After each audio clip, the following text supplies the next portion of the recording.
여러분 만나서 반갑습니다. 저는 찬양사역자 지미선입니다.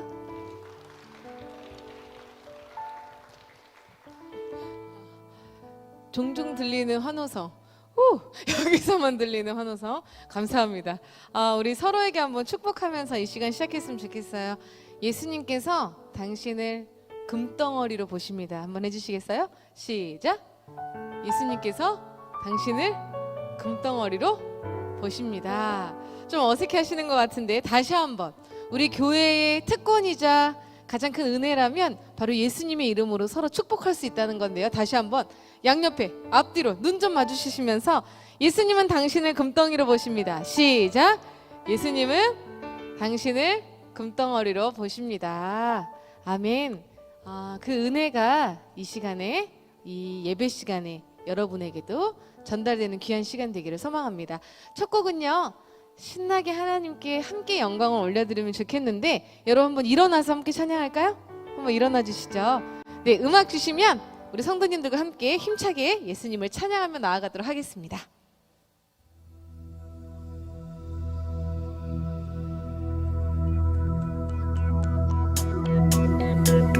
나보다 나를 잘 아시는 주님, 내가 주를 떠나 어디로 가겠나이까. 나 어딜 가든지 주의 손이 나를 인도하시며 주의 오른손이 나를 붙드시리다. 나를 창세전부터 계획하시고 지금까지 인도하시네. 하나님이여, 주의 생각이 어찌 그리 보배로우신지요. 나의 생각보다, 나의 뜻보다 더 크고 놀라우신 주님. 하나님이여, 나를 살피사 나의 마음을 다시오니 나를 영원한 길로 인도하소서. 여러분 목소리 고백할까요? 나보다 나를, 내가 주를 떠나 어디로 가겠나이까?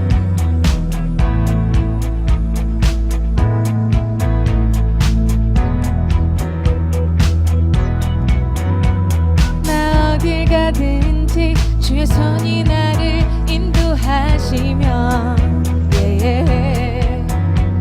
주의 오른손이 너를 붙드시리다.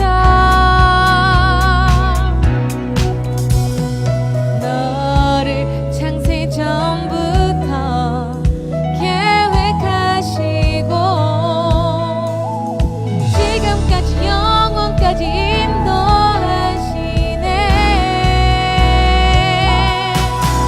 하나님이여, 주의 생각이 어찌 그리 보배로우신지요. 나의 생각보다, 나의 뜻보다 더 크고 놀라우신 주님. 하나님이여, 나를 살피사 나의 마음을 다시오니 나를 영원한 길로 인도하소서. 하나님이여, 주의 생각이 어찌 그리 보배로우신지요. 나의 생각보다, 나의 뜻보다 더 크고 놀라우신 주님. 하나님이여, 나를 살피사 나의 마음을 다시오니 나를 영원한 길로 인도하소서.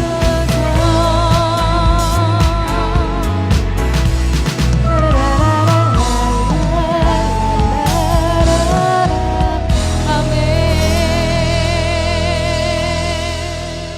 할렐루야. 아멘. 네, 자리에 앉아주시죠.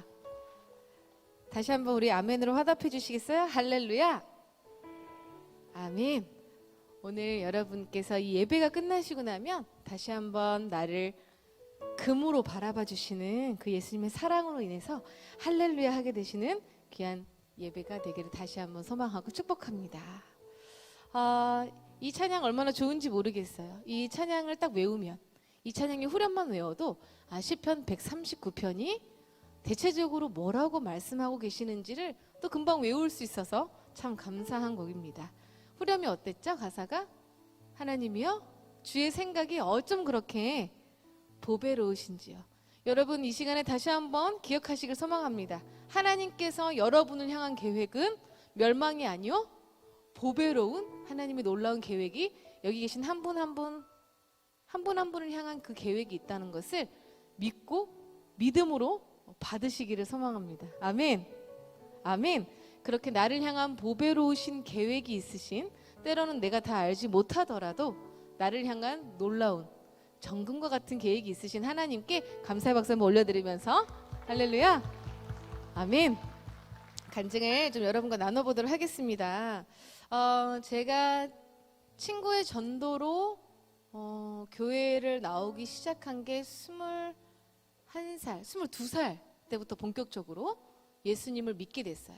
그럼 그전에는 어떻게 살았는가? 네, 예수 그리스도를 모르는 사람처럼 살아갔습니다. 예수 그리스도를 모르는 삶은 어떤 삶이죠?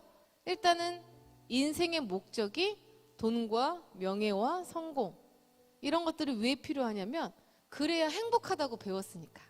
어렸을 때부터 좋은 대학을 가야 되고, 좋은 대학 가면 좋은 회사를 가고, 좋은 회사를 가면 연봉이 높아지고, 그걸로 그 돈으로 너 하고 싶은 거 하면서 그렇게 살면 되는 거야.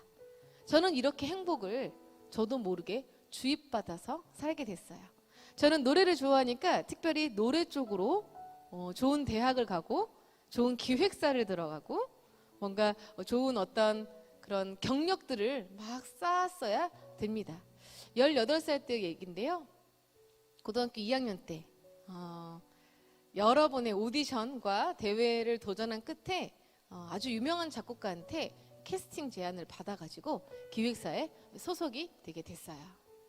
그때 당시 저는 이 지방에서 살고 있었는데 제가 다니는 학교며 저의 부모님이며 제 주변의 친구들은 늘 저에게 얘기했어요. 야, 꿈깨. 네가 무슨 가수를 한다고. 야, 너만큼 노래하는 애들은 길거리 널렸어. 너가 특출나게 아름답기를 해. 너가 뭐 키가 크고 쭉쭉 빵빵하기를 해. 너 아무것도 가진 거 없잖아. 네가 뭘 그런 걸 할 수 있다 그래. 얘 정신 차려. 라고 제 주변에서 저에 대해서 평가하곤 했어요. 학교에서도 4교시만 끝나고 서울에 있는 대회를 치르고 야자 시간에 복귀를 하겠다고 손이 발이 되게 선생님들한테 빌어도 제가 뭐 딱히 삐뚤어진 학생으로 살지 않았었는데도 불구하고 예체능 애들 하여간 저 머리 빈 애들이라고 그렇게 비난을 하시면서 절대 안 된다 하셨어요. 그런데 앞서 말씀드린 것처럼 이름만 여러분께 말씀드려도 아실 법한 유명한 작곡가한테 캐스팅을 딱 받아서 계약서까지 딱 썼습니다. 남들은 뭐 연습생 기간이 막 몇 년씩도 걸리는지 저는 한 2-3달 만에 바로 파격적인 조건으로 계약서를 쓰게 됐어요. 그게 뭐 전교에 소문이 나고 막 온 친척 막 8촌에 9촌에 소문이 다 나게 됐습니다. 사람들이 저에 대해서 평가를 하기 시작했는데 그 평가가 어땠느냐면 네가 그럴 줄 알았다며, 고생 끝에 결실이 온다며, 역시 네가 범상치 않은 아이인 줄 알았다며. 여러분 기분이 좋았을까요? 기분이 나빴을까요?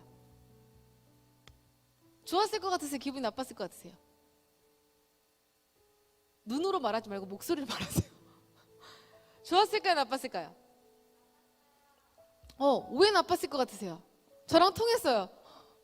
왜 나빴을까요, 여러분? 이미 우리는 세상에 대해서 알고 있어요, 여러분. 내가 뭔가 될 것 같지 않으면 누구도 나를 도와주지 않습니다. 심지어 은행도 돈이 많은 사람들에게 돈을 더 빌려준다고 어떤 부자분이 하신 얘기 듣고 놀란 적이 있어요. 돈은 나처럼 좀 못 사는 사람한테 빌려줘야 되는 거 아닌가. 갚을 능력이 없으니까 그밖에 안 빌려준다는 거예요. 근데 돈이 많은 사람은 더 많이 빌려줄 수 있대요. 왜? 갚을 능력이 있으니까. 그럼 왜 빌리는 거지?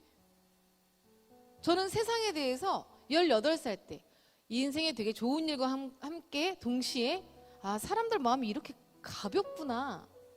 내가 그렇게 도와달라 할 때, 내가 그렇게 기회를 달라고 할 때는 그 누구도 저를 도와주지 않았는데 기획사 계약서까지 도장까지 찍고 나니까 우리 학교의 자랑이며 부모님마저도 저를 야, 네가 이게 될 줄 몰랐다는 반응? 그리고 교장 선생님이 부르시더군요. 이제 우리 학교의 자랑 뭘 도와주면 되겠냐고. 이제 얘기만 하라고. 아무것도 필요하지 않은데. 사람들은 참 쉽게 겉모습을 보고 쉽게 판단들을 하는구나. 그때부터였던 것 같아요. 세상에 좀 실망하기 시작한 거.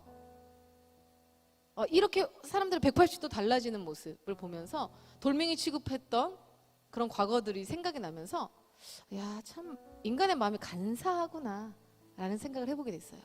그렇게 기획사를 다니면서 맨날 보는 게 연예인이고 야, 나도 이제 한 두세 곡 부르면 몇 천만 원, 행사 비용으로 몇 천만 원 쉽게 벌 수 있는 나도 그런 삶을 살겠구나. 계약서에 50대 50으로 돼 있으니 몇 천만 원짜리 행사 가면 그냥 그 몇 천만 원이 또 절반이 내게 되겠구나.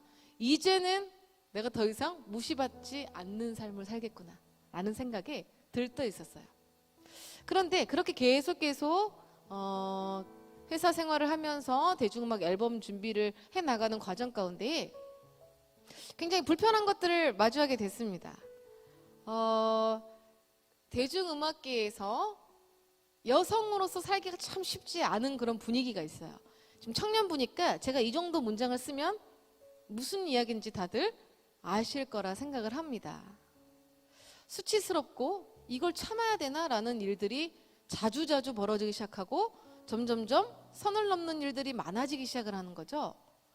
적응 못했어요. 친구, 이성 친구, 부모님에게 대중음악이 참 이렇게 적응이 안 된다는 이야기를 나누기 시작했습니다. 주변 사람들 반응 어땠을까요? 그러냐고. 같이 힘내보고 조금 더 견뎌보고 아니면 다른 일 할 수 있잖아. 노래 관련된 다른 일 하면 되잖아. 라고 말해줄 줄 알았어요. 혹은 저희 이 불의에 누군가는 나서서 도와줄 줄 알았어요. 그런데 대부분은 이런 식으로 얘기하는 거죠. 네가 선택했잖아. 이 바닥 이런 줄 모르고 들어갔어? 네 나이가 몇 살인데 내가 지금 도와줘야 돼? 그러니까 누가 거기 기획사 들어가래? 이제 이런 반응들을 보이는 거죠. 보세요, 여러분. 친구, 이성 친구, 부모님. 이제 막 20살 들어선 이 학생에게는 인생을 쥐락펴락할 수 있는 굉장히 큰 존재들이에요. 사랑을 기대하기도 하고 위로를 기대하기도 하죠. 그런데 이 존재들이 하나같이 입을 모아서 이런 이야기를 하는 거예요. 마치 3 대기업을 갔는데 3땡 대기업을 들어갔는데 힘들다고 칭얼거리는 거랑 마찬가지 상황이 제가 돼버린 거죠. 위로받지 못하는 거예요. 누구한테도 이해받지 못하는 거예요. 특별히 음악이라는 세계의 특수성 때문에 일반 친구들하고도 도통 대화가 되지 않는 거예요. 심지어 어떤 친구는 야, 그까지 몸뚱아리가 문제야? 나는 너와 같은 기회를 얻을 수 있다면 영혼도 팔 수 있는데? 라고 이야기하는 걸 듣고 정말 깜짝 놀랐어요. 그럴 수도 있는 사람들도 있구나. 내가 지금 당하는 수치와 여성으로서의 어떤 이런 부끄러움들이 이게 당연한 건 거예요. 견뎌야 되고 성공하려면 해야 되는 거고 그 누구도 위로하려고 하지 않더라고요. 그러면서 갑자기 한 중학교 2학년 때부터 노래 연습을 열심히 막 쏟아냈던 저의 열심이 다른 데에 쏟아지기 시작을 했어요. 인생 뭐 있나? 아니 입시만 하나 넘으면 입시라는 산만 하나 넘으면 이제 네가 하고 싶은 대로 해라. 자유가 펼쳐져 있을 것 같았는데 인생이라는 더 큰 에베레스트 산이 저를 기다리고 있었어요. 그런데 10대와는 다르게 이제는 네 혼자 알아서 해. 네 인생 네가 알아서 해결해야지 라는 반응들에 그 에너지 저는 여기에 쏟아내기 시작을 했습니다. 1, 2, 3, 1, 2, 3, drink. 1, 2, 3, 1, 2, 3, drink. 1, 2, 3, 1, 2, 3, drink. Throw 'em back till I lose count. I'm gonna swing from the chandelier, from the chandelier. I'm gonna live like tomorrow doesn't exist, like it doesn't exist. I'm gonna fly like a bird through the night, feel my tears they dry.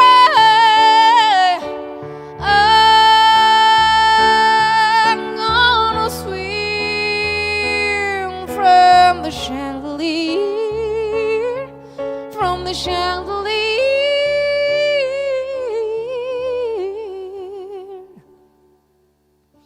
이 노래는요, 시아라는 가수의 샹들리에라는 팝송입니다.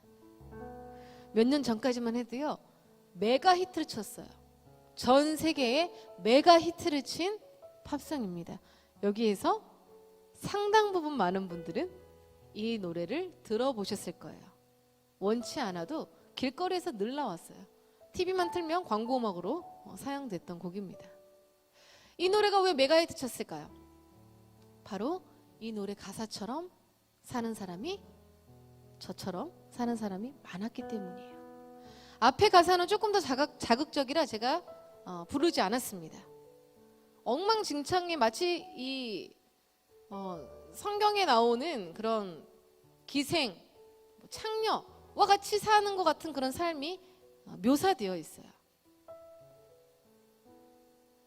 유일한 인생의 탈출구라고 여겼던 가수 데뷔, 그것만을 위해서 인생을 쏟아내면서 달려갔는데 막상 내 생각과 다르고 내가 견딜 수가 없고 인생의 가치관이 이거를 당연하게 여겨야 되나?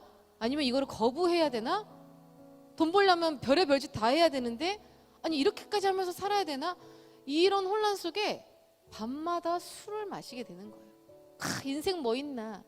역시 20대의 자유는 술집이지. 처차 뚫릴 때까지 친구들하고 부어라 마시라 하면서 야 누구는 집이 잘 살아서 뭐 학교 졸업하고 나서 별거 못해도 그냥 뭐 하나 차려준다더라. 남들 잘된 얘기, 나 못난 얘기만 하면서 살았어요. 그 끝은 어땠을까요? 뻔한 이야기지만 극단적인 선택까지 가게 됐습니다. 그런데 감사하게 실패했어요. 한강다리 동호대교에서 뛰어내리려고 했는데 무서워서 못하겠는 거예요. 무엇보다 내 장례식장에 와서 아유 나약한 것, 너 같은 애들은 그렇게 될 줄 알았다고. 장례식장에까지 와서도 나를 비난할 것 같은 사람들의 얼굴이 싹 지나가는 거예요. 그 동호대교 앞에서. 살아야 되겠다. 아니 그냥 내 맘대로 살아야지. 어차피 아무리 노력해도 내가 노력한다 해서 내가 사랑한 만큼, 내가 사랑해준 만큼 그 존재들이 나를 사랑해 주는 게 아니구나. 내가 아무리 노력해도 돈, 성공, 명예 이게 쉬이 잡을 수 있는 것이 아니구나 깨닫게 됐어요. 18살 때는 사람들의 마음이 가볍고 간사한 것이구나 라는 것을 깨달았다면 20살, 21살에는 내가 이렇게 못났구나와 동시에 세상은 나와는 너무 거리가 먼 곳이구나.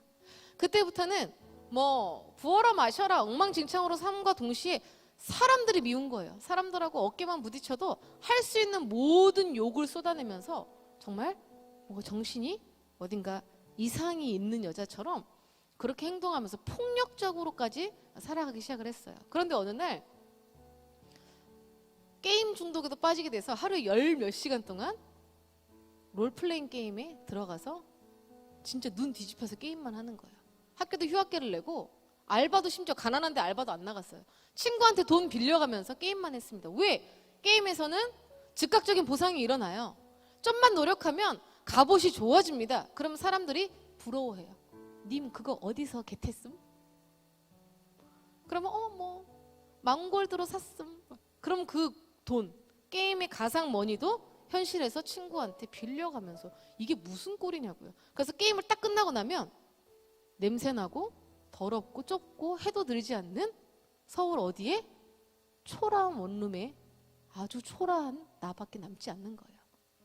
그러니 극단적인 생각을 하게 되고 결국 그 파괴적인 삶이 끝의 끝으로 향하니까 죽음밖에 남지 않는 거죠. 근데 죽을 용기도 없어서 엉망진창으로 살아야 되겠다. 그냥 게임만 하면서 살았어요. 술만 마시면서 게임만 하면서. 근데 어느 날 친구가 교회를 가자고 하는 거예요. 니나단이라고 그랬어요. 교회는 어떤 곳이에요? 제 머릿속에는 교회는 이퀄 그것이 알고 싶다 했던 거예요.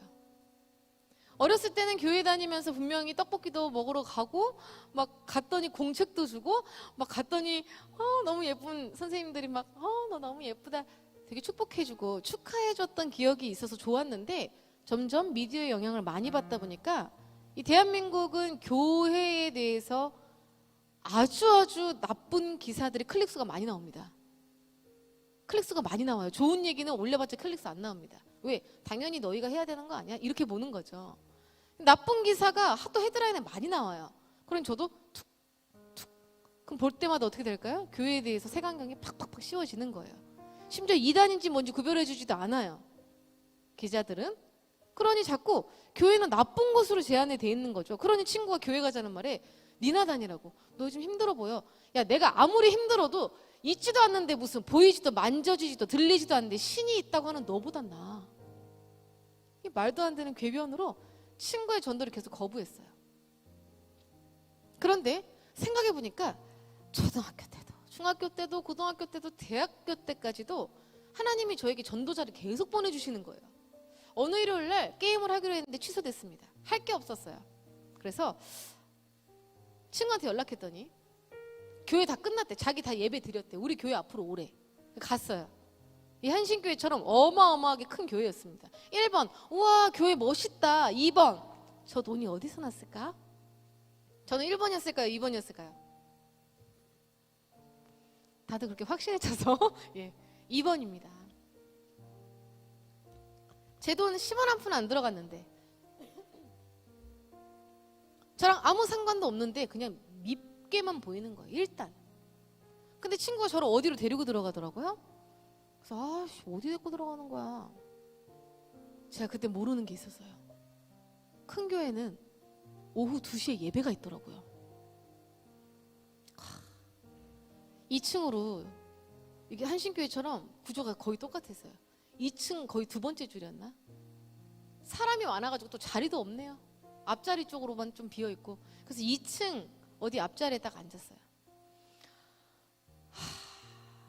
1시간만 참을까? 너 지금 뭐 하는 거냐고 장난하냐면서 뭐라 하고 탁 쏴붙이고 나올까 고민을 좀 했어요. 근데 여기까지 들어왔잖아요. 강제로 어떻게. 근데 친구 얼굴 보는데 차마 내가 한마디 탁 쏴붙이고 못 나가겠는 거죠. 그래서 그냥 1시간만 입 꽉 깨물고 내가 참자 다리를 꽈습니다. 뭐라고 사기를 치면 멀쩡한 사람들이 신이 있다고 믿을 수 있지? 아니 뭐라고 거짓말을 하면 그것이 알고 싶다 보니까 막 집문서 땅문서 막 자녀까지 갖다 바치고 몸과 영혼 다 갖다 바치고 이건 사업수완이다. 어디 한번 좀 배워봐야 되겠네? 라고 생각했으니 제가 교회에 대해서 얼마나 나쁜 마음 심지어 경멸하는 마음까지 생겼는지 아시겠죠? 근데 이게 어떻게 왔다고요? 제가 교회를 다녀보고 생긴 게 아니라 그것이 알고 싶다나 이 미디어의 영향을 그냥 그대로 다 받은 거예요. 필터 없이. 그래서 다 이렇게 진짜 경멸하는 눈으로 내려봤어요. 이 찬양팀 찬양 다 끝나고 목사님 같은 분이 다 나와서 뭐 기도를 또 하시는 것 같더니 무슨 성경 구절을 하나 딱 읽어주시는데 그게 뭐라고? 처음 듣는 그 말 그게 뭐라고? 제 안에 뭔가 묘하게 마음에 동요가 일어나기 시작했어요. 그 성경 구절은 이런 내용이었습니다. 나의 길 오직 그가 아시나니 나를 달려놓으신 후에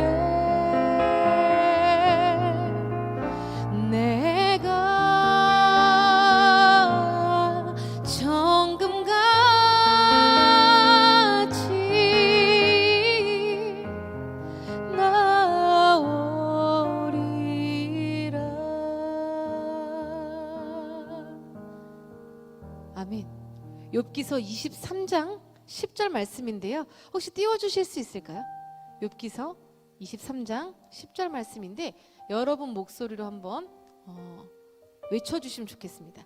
만약에 없으시면 방금 그 찬양 가사 띄워주셔도 좋을 것 같아요. 나의 가는 길. 자, 여러분 목소리 한번 읽어주시겠어요? 시작. 네, 그 다음 구절 시작. 아멘. 이 말씀이요, 귀로 딱 들리는데요, 정말 빠른 속도로 제 안에서 어떤 보이지도 만져지지도 않는 그런 존재가 저만 집중해서 저에게만 해석해서 얘기해 주는 것 같았어요. 이 수많은 사람 중에 유독 나 한 명만 딱 집중하더니 나에게 이렇게 말씀하시는 것 같은 거죠. 미선아, 너가 왜 그렇게 파괴적이고 음란하며 방탕하게 너의 인생을 살았는지 내가 너무 잘 알고 있어. 잘했다는 얘기는 아닌데 네가 왜 그랬는지 알고 있어. 내가 이제 너를 끄집어낼 것인데 네가 한 번도 외로움의 출구를 죽음으로, 가난의 출구를 죽음으로, 세상에서 얻지 못하는 그 수많은 것들 불나방처럼 쫓아갔던, 그냥 그렇게 타 죽어도 그냥 그렇게 사라져버릴 허무한 인생처럼 살아가지 않았던 사람처럼 내가 너를 나의 보혈로 깨끗하게 씻어서 바짝바짝바짝한 금처럼, 그런 금과 같은 믿음을 가진 자로 내 앞에 나오게 하겠다. 할렐루야. 아멘. 해석이 돼서 들리는 것 같더니 눈에서 눈물이 핑 도는 거예요. 그게 귀로 들린 건 아니에요. 육성으로 귀로 들린 건 아니고요. 이게 머리에서 울렸달까 마음에서 들렸달까 뭐라고 설명을 못 드리겠어요. 그런데 여기 계신 분들은 이미 뭔지 아실 거라고 저는 믿고 있습니다. 눈에 눈물 핑 돌더니 뚝뚝뚝뚝. 태어나서 이런 위로는 받아본 적이 없어요. 내가 너의 인생을 너보다 더 잘 알고 있다. 두려워하지 말라고. 내가 너의 인생 책임지고 내가 너의 인생 이끌어 줄 것이다. 혼자라고 생각하지 마. 외로워하지 마. 난 너를 다 알고 있어. 근데 이런 느낌이 아니에요. 난 너 다 알아. 똑바로 해. 이런 느낌이 아니었어요. 너에 대해 정말 다 알고 있어. 나를 마치 다 받아줄 것처럼. 그러니 갑자기 그 20살 초반짜리 애가 뭐 그렇게 인생에 힘든 일이 있었다고 막 1시간 내내 눈물만 흘리는 거죠. 옆에 있는 친구가 올 것이 왔다면서 저는 막 그윽한 눈빛으로 쳐다보는데 교회 욕이라도 하지 말 것을. 주변에 여러분을 핍박하며 교회 욕을 하는 사람들이 있습니까? 저처럼 돌아가게 될 줄로 믿습니다. 네, 아멘. 그렇게 4주에 한 번 동네 교회 가봤어요. 그때 왜 울었지? 내가 지금 이렇게 이성이 시퍼렇게 살아있는데 보이지도 만져지지도 않는데 신이 어디 있다며. 야, 그럼 그때 받은 위로는 뭐야? 아, 몰라. 그럼 게임 취소되면 또 4주에 한 번, 3주에 한 번 왔다 갔다 하다가 이제 친구를 따라 2주에 한 번 대학 청년부 생활을 하게 된 거죠. 그러면서 교회에 대해서 끼고 있었던 색안경들, 나쁜 어떤 정보도 다 사라지고 저를 있는 모습 그대로 받아들여 주시는, 아니 나를 돌멩이로밖에 안 보는데 다른 사람들은 나를 금덩어리로 봐주시는 그 예수님의 사랑이 저의 삶을 채우기 시작했어요. 우리 이 타이밍에 서로에게 한번 다시 한번 축복했으면 좋겠습니다. 당신은 금덩어리입니다. 시작. 당신은 금덩어리입니다. 아멘. 정금과 같이 나아오려면 금덩이가 돼야 정금처럼 나오지 않을까요? 돌덩이가 금이 될 수는 없잖아요. 근데 예수님께서는 돌멩이든 내가 야생화 풀이든 하루 있다 사라질 잔디든 뭐 상관없이 나를 금덩어리로 보고 계시고 나를 단련시켜주고 계신다라는 것을 말씀 통해 깨닫게 되는 거죠. 저는 이 자리에 나와 있는 우리 청년분들 정말 존경하고 축복하고 사랑하는 것은 여러분이 갈 데가 없어요. 지금 여러분이 할 게 없냐고요. 하고 싶은 거, 가고 싶은 거, 할 수 있는 거 넘치고 넘치는 세상인데 예수님 말씀 앞에 나아오셨잖아요. 가장 중요한 예수님의 사랑 앞에 나아오셨잖아요. 이게 얼마나 위대한 일인지요. 하나님께서 여러분을 초청하셔서 이 자리에 함께하고 계시는데 또 여러분이 그 결단의 발걸음이 없었다면 오늘 우리는 예수님의 은혜를 함께 누리지 못하겠죠.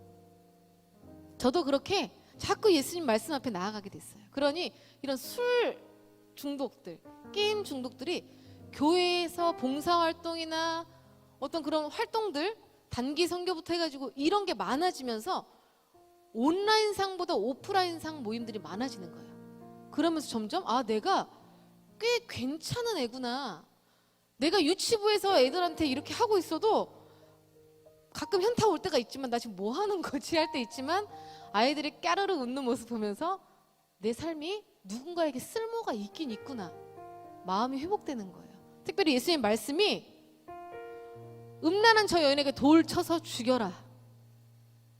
죄 없는 자 먼저 돌 쳐서 죽여. 다 돌멩이 놓고 도망가고 그냥 떠나버리고 예수님과 음란한 여자 2명이 남았을 때 우리 예수님 뭐라 하시죠? 놀라봐. 너 인생을 왜 그 모양으로 살아? 내가 너 같은 것들 때문에 십자가에 달려서 그래야 되는데 이렇게 말씀하시지 않으셨죠. 내 딸아 뭐라고 말씀하셨죠? 나도 너를 정죄하지 않는다. 다시는 반복되는 죄 가운데에 너를 파괴하게 내버려 두지 마. 저는 이 뒤에 문장까지 성경 구절에 없는 내용이지만 예수님의 음성이 들리는 것만 같은 거 있죠. 얼마나 울었는지 몰라요. 우리는 그 예수님의 사랑 안에 있는 사람들입니다. 그렇게 저의 인생이 가치관이 바뀌기 시작했어요. 텅 빈 마음에 말씀이 들어오니까 인생의 기준이 잡히게 됐고 아닌 건 아닌 거구나. 선하게 예수님 따라가야 되는구나 깨달아 알게 됐어요. 그러면서 중독들 끊겨지고 가치관이 변하니까 세상을 보는 눈이 달라지고 세상을 보는 눈이 달라지니까 세상이 달라지더라고요. 여전히 부족한 가운데서도 말씀 가운데서 예수님과 함께 선한 싸움을 싸워가고 있습니다. 전 지금도 완성형이 아니에요. 여러분보다 예수님을 더 잘 알아서 이런 간증을 하고 있는 것이 아닙니다. 깨어지고 파괴된 죄인 중에 괴수 같은 사람도 예수님께서 새 삶을 주시는데 하물며 우리 한신교회 청년부 여러분들일까요? 저는 그 사랑을 이 찬양으로 하나님께 영광 올려드리면서 여러분하고 나누고 싶습니다. 제가 찬양 사역자로 살아갈 수 있게 된 귀한 계기가 되어준 찬양곡 할렐루야라는 곡으로 하나님께 영광 올려드리고 제가 만난 예수님을 이 노래로 여러분께 또 그 사랑을 전하고 싶습니다.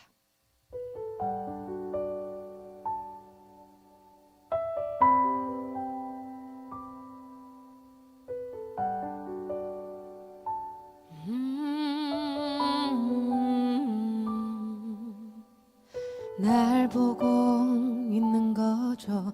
날 감싸고 있는 거죠. 매일 울고 또 매일 묻고 슬픔에 잠겨 눈물로 지새우죠. 사랑하고 있나요?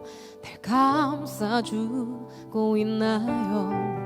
매일 울고 또 매일 묻고 아픔만 남은 내 맘은 어떡하죠? 한밤중에 무릎 꿇고 울며 아픔 보이고 내 눈물 기도가 되어 날 안아주시네. 눈물이 흐르네. 할렐루야 할렐루야. 고통을 택하고 사랑을 여시는 그 아름다운 모습에 소리 높여 할렐루야 할렐루야. 언제나 내 안에 항상 그 자리에 내 이름 하나 잊지 않고 계시네.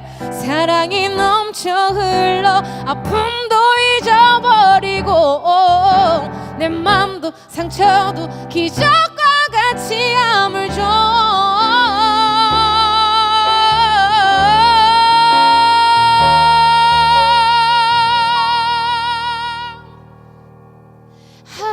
할렐루야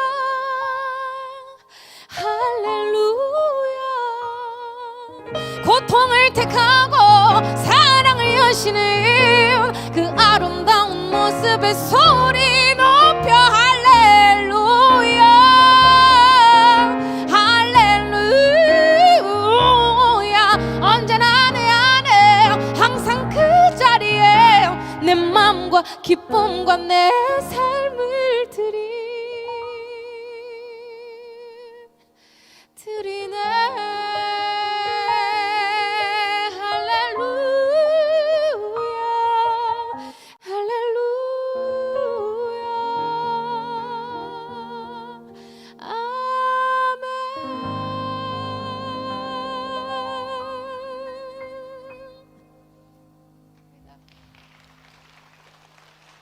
감사합니다.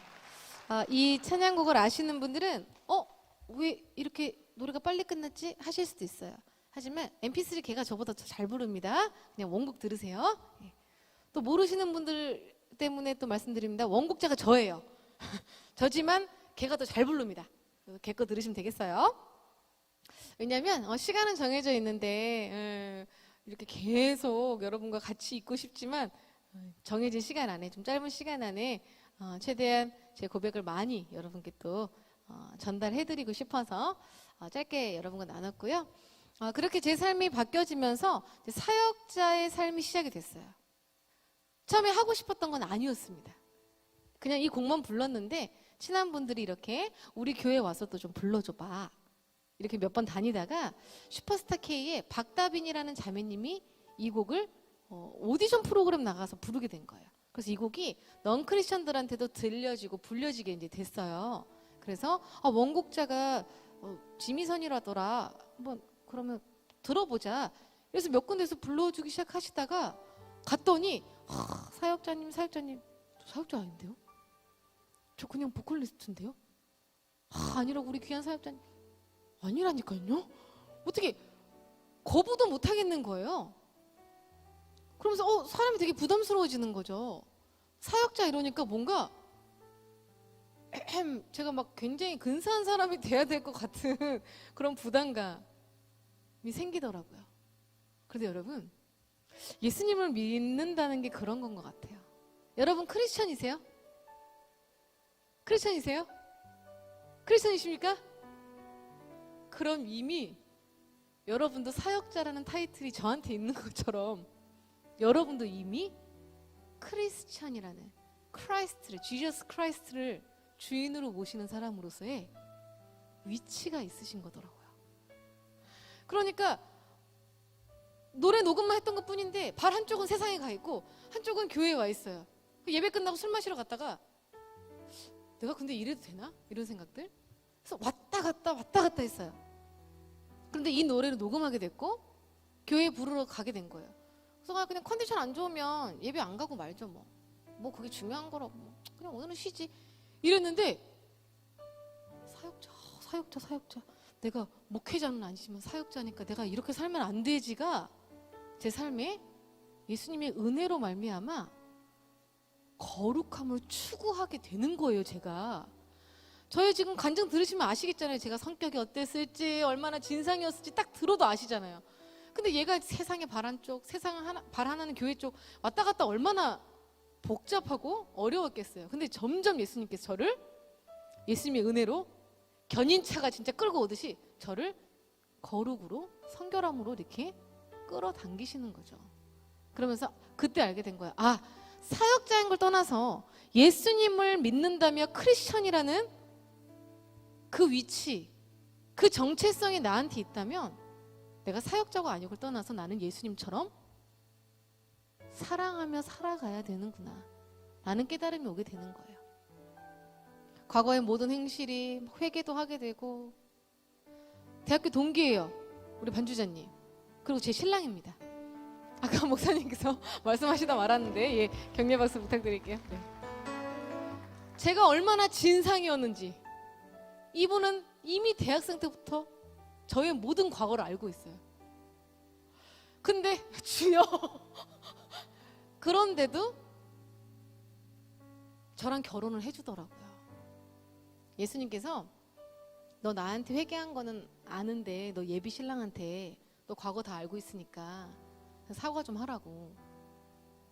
그래서 어느 날 진짜 큰맘 먹고 와 이거 파혼 당하면 어떡하지? 맞아 너 그런 여자였지? 내가 왜 너랑 결혼할라 했지? 맞아 이렇게 될까봐 무릎을 꿇고 제가 사과를 했어요. 과거가 이렇게 다 자기도 알다시피 이래서 미안하다. 근데 우리 신랑이 무릎을 황급히 이렇게 세우면서 이렇게 얘기하는 거예요. 괜찮아 과거잖아.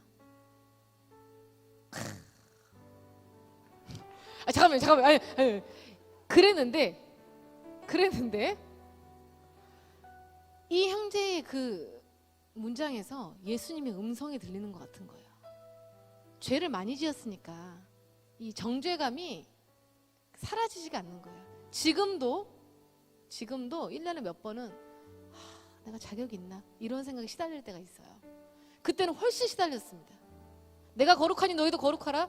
난 거룩하지 않은데 너 거룩하지 않은데 네가 어떻게 이 성전에 발을 들일 수 있어? 막 그런 음성도 저한테 들리는 것 같은 거예요. 그래서 예배당에 들어오지 못하고 울었던 기억도 있어요.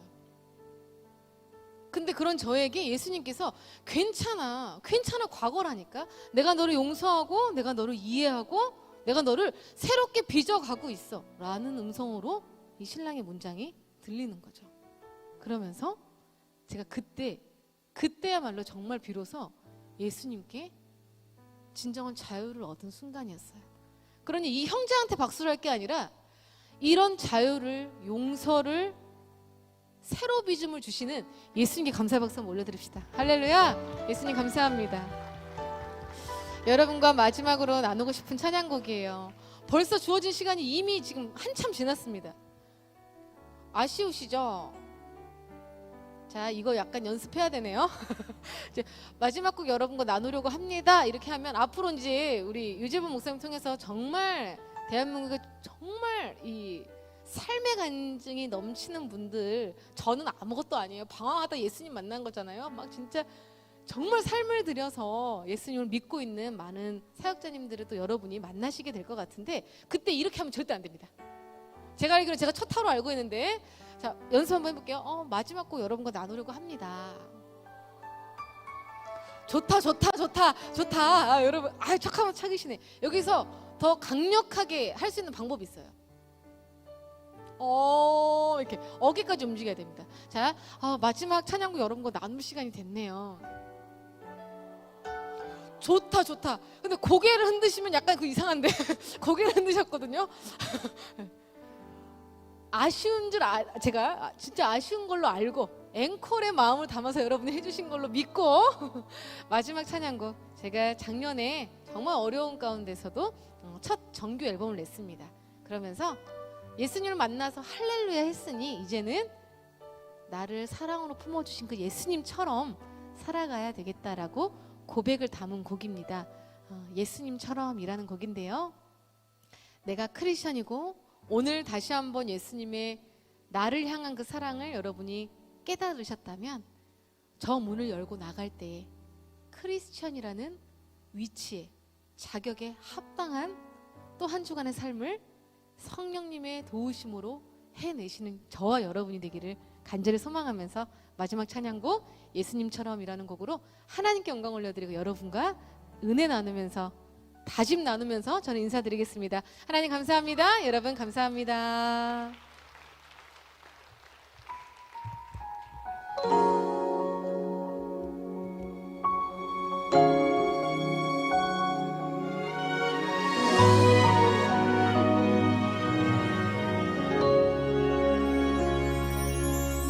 그대를 만나서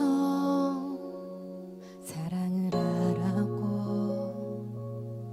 내게 선물하신 생명의 새 삶이 열렸죠. 그 사랑 따라서 부르심 따라서 살아가기 원하는 내게 주 말씀하시네. 너희는 세상의 소금이라 세상의 빛이라 너희 선한 행실 하나님은 영광을 받으시리. 예수님처럼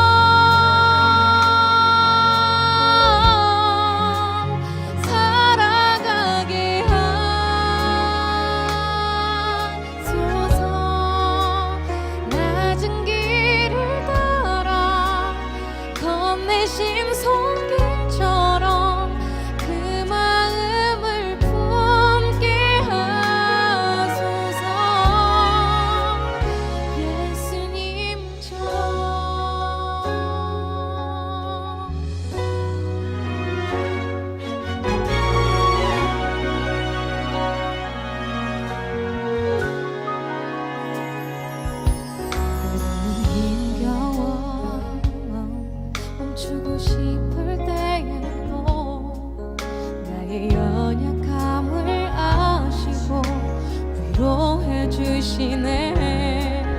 너희 안에 이미 선한 일을 시작하신 주가 그리스도 영광스러운 그의 날까지 이루시리. 예수님처럼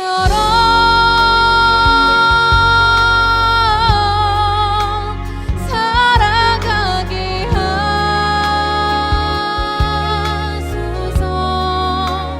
낮은 길을 따라 건네신 손길처럼 그 마음을 품게 하소서. 예수님처럼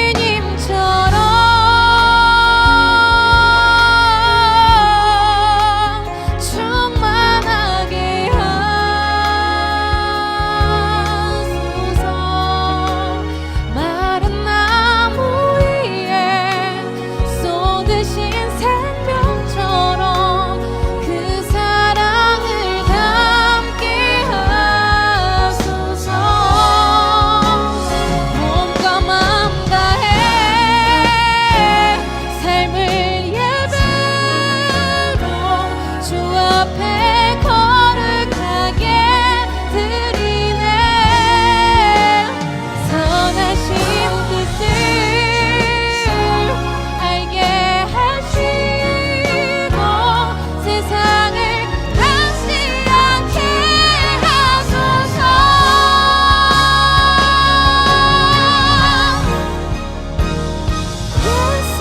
예수님처럼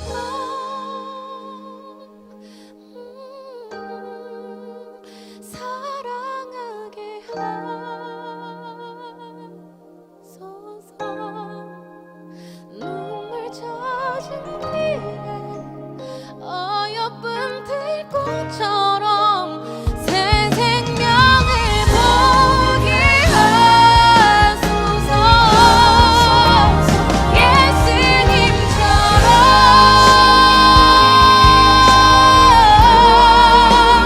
순종하게 하소서. 주님 부르시는 갈보리 십자가에 나의 삶을 쏟게 하소서.